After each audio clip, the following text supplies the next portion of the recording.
Yeah. Okay, so we're going to tuck first.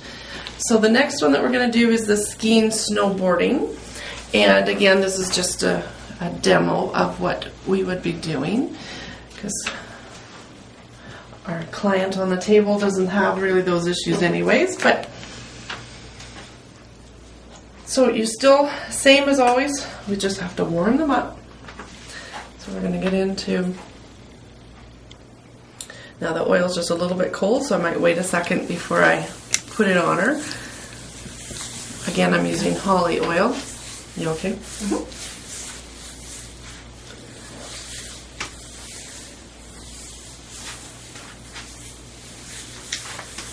Yeah, and then just gotta warm the body up, just however you decide to use whatever Swedish moves that you need to help that body.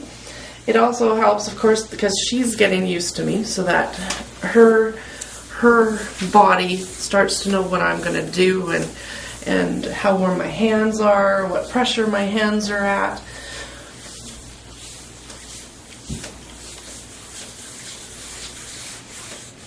So with skiing and snowboarding, it's mostly lower back and legs that you're going to really work. So this is where we're going to concentrate on.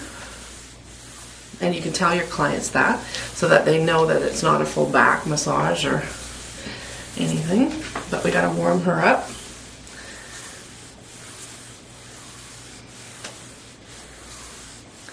Okay, and so if you've ever skied, just kind of pay attention to your own body and imagine the stance that you're in and what you felt like in the past and where you might have hurt. So when you work with your clients, it helps if you kind of know a little bit yourself of what muscles would be used. And so I just imagine sometimes standing there and actually doing the motion, so I remember which muscles are used.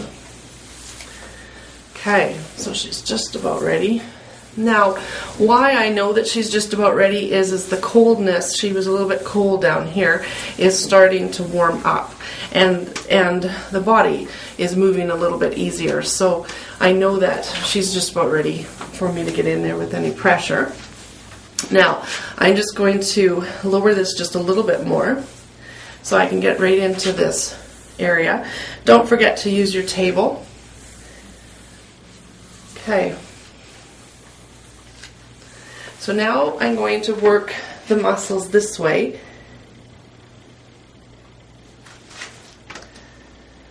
And this is using the deep palmar glide. So first I'm not going to go really, really deep. I'm just going to get her used to it.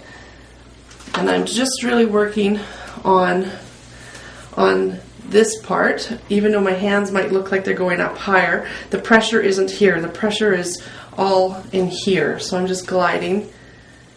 And then I just come back lightly, gliding. Now on the bone part, I might just do a light one, but I won't do real. I can do it from this side of the table, or I can change sides of the table.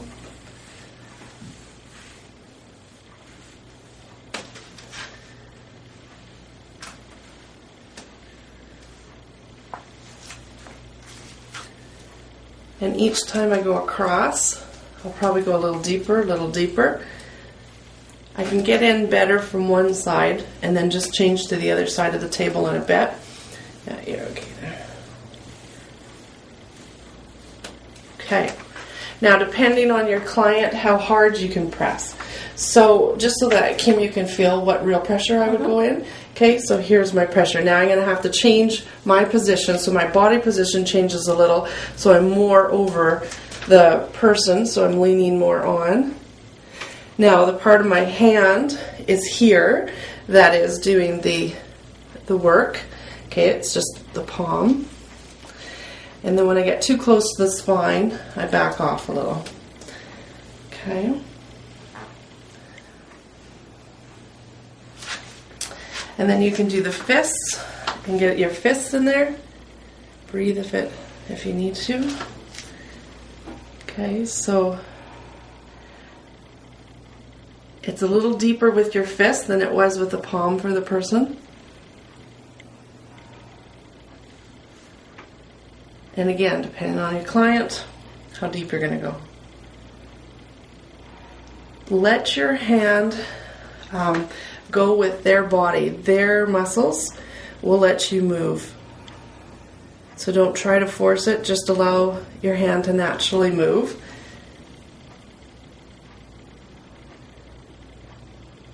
Yeah. Now, she is a little tight in that area. You can feel it too, Kim? Yeah. So just breathe. So I like to go slower and lighten off a little bit at first, and then once the body kind of gets used to me, then I can go in again. So now I'm going to go in.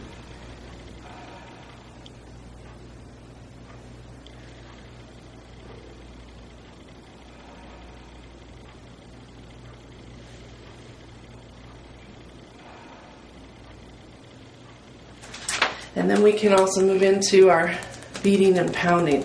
Now, don't forget, what we're really trying to do is kind of trick that muscle. We want it to loosen up, we want it to let go, we want it to stretch a little so that it has more flexibility, and that's our purpose. All right, and then I would move to the other side. Okay, so now we're going to cover her up, and now we're going to work into the glutes and into the hamstrings again. Now, if your client didn't wear underwear, you could, just reveal half the body. I'll just show you, even though that she has underwear on, I'll still show you what it kind of will look like. And so you could tuck it over and then just tuck in. And then that way she feels covered, but you'd have the whole, this whole area to work. A little hard with underwear because you can't really work through the underwear properly, and you don't want to get it all wet with oil and dirty. So then you're going to have to just work through the sheets. So now we have to warm her up again and get into this area. So with skiing, a lot of the work is going to be the legs, but there's still going to be muscle in the glutes that you have to work too. So we're just going to warm up that area.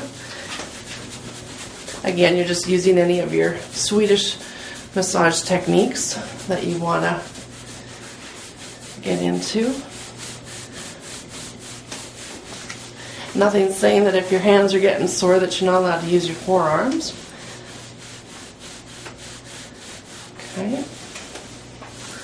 All right, so then from there, your next step for here is going to be elbow gliding, stripping from the top of the hip to the hamstring here. So in here, I might just start with my forearm just a little bit, and then I'm going to get into my elbow. So I'm going to go lightly first so that she can just get used to me. Breathe if you need to.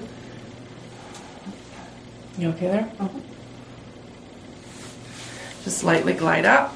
Start again. Now I put pressure on the table. My leg is on, my other leg is leaning so that I have position of my own body so I can't fall or slip.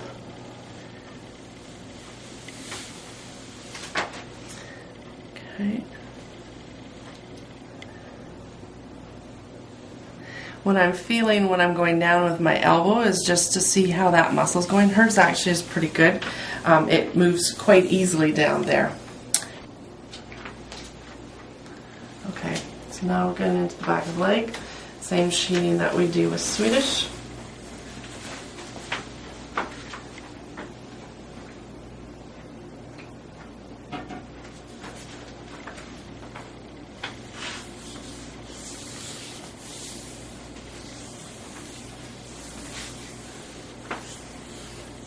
Now her legs are just a little bit cold in here, cold in here. Again, can't do anything with cold.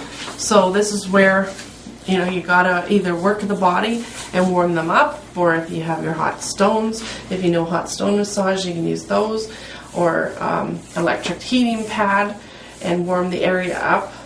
What they do is, let's say I had it first on their back, the heating pad, I could put that there. Then when I'm working on the back, I could put it onto the next area that I'm going to work on to warm it up and get it ready for me before I get there. And then if I'm going to work this leg, then I could put the heating pad onto the other leg. It's just a little bit less work than for you guys to have to try to warm that muscle up. Now she's a little tight in the back of her thighs.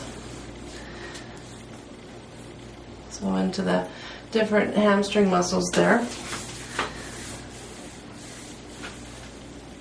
Okay. So once we kind of warm them up, we're going to do supported fists and warm up the muscle and move it, like move that muscle with your fists.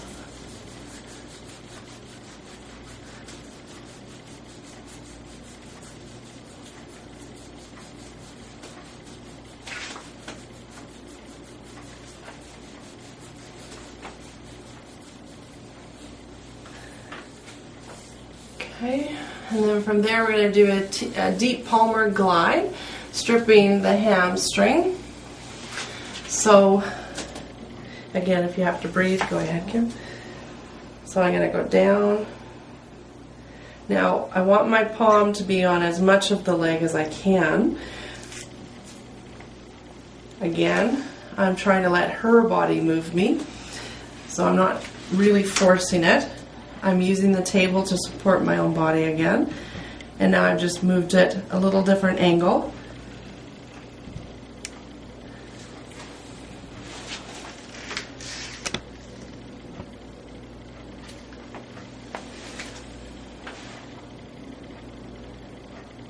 And if you're going to go deeper, you can slow down your motion a little. And now her body underneath my hand is kind of doing a little bit of a twitching motion because I put a little bit more pressure on. Okay, make sure that you stay, soft in the back of the leg here. Okay, and there's nothing saying that you can't give it a little bit of, I call it love, just a nice rub so that, if they were in pain, that the pain dissipates. Okay, and then we're going to get into a fist glide. Again, breathe if you have to.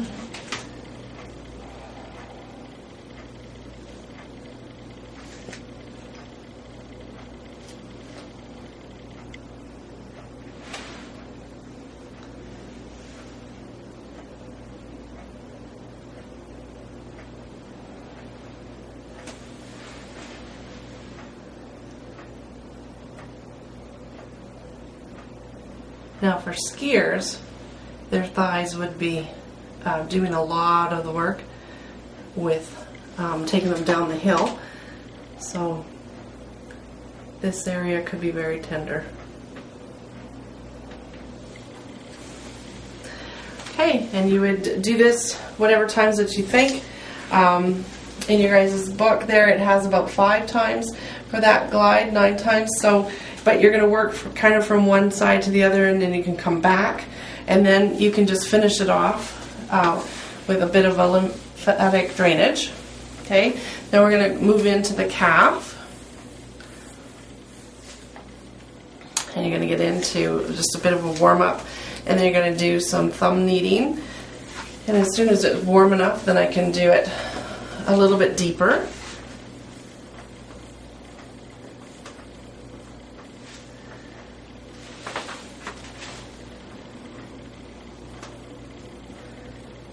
Okay, so you have 2 main muscles there. You can feel it with your thumb, how it kind of divides. Now you want to get into the one.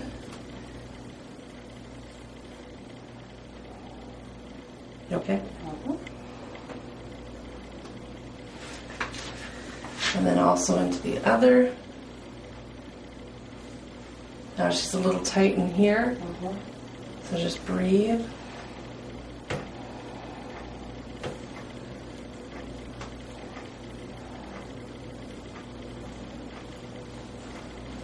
Now, if you as the practitioner, if your thumbs get sore, then you're going to have to, work it a little bit with your fingertips or something.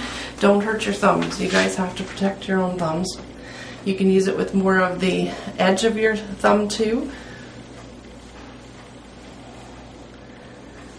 Nothing's saying that we can't get into a few other Swedish moves to see if we can help trick that muscle to relax. And if you had to, you can get into some footwork to see if that will help it relax too.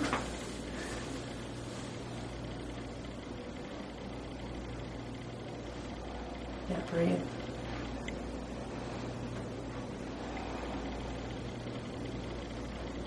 I'm working where the muscle is really tense and tight.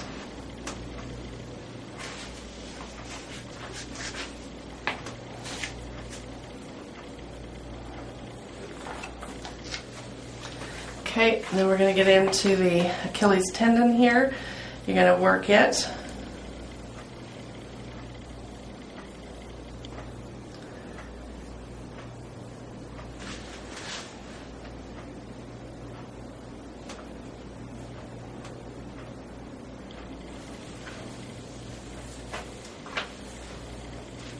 And then we're going to do a bit of a deep palmar glide at the base here of the calf.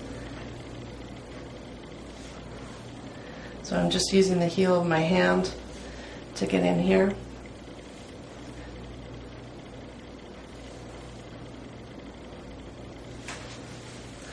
Okay, and I like finishing with the effleurage glides just to help drain it.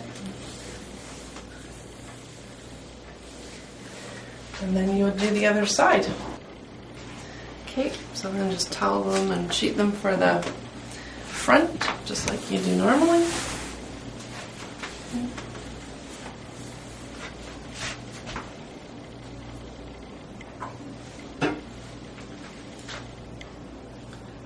oil on.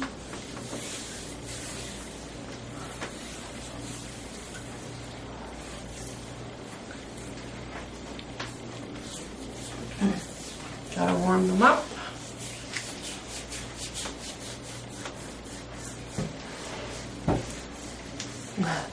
That gallbladder meridian is cool.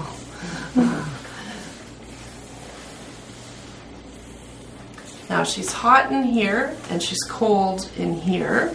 Here's not bad. Now holding my hand here gives me a border of where I can work to, so I can't by accident go into a wrong area. That client also knows where their hand is. And then the body doesn't have any surprises.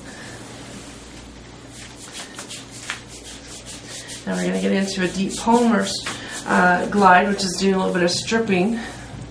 So we have to make sure that this area is warm. Okay, so I'm going to start and just see how she does.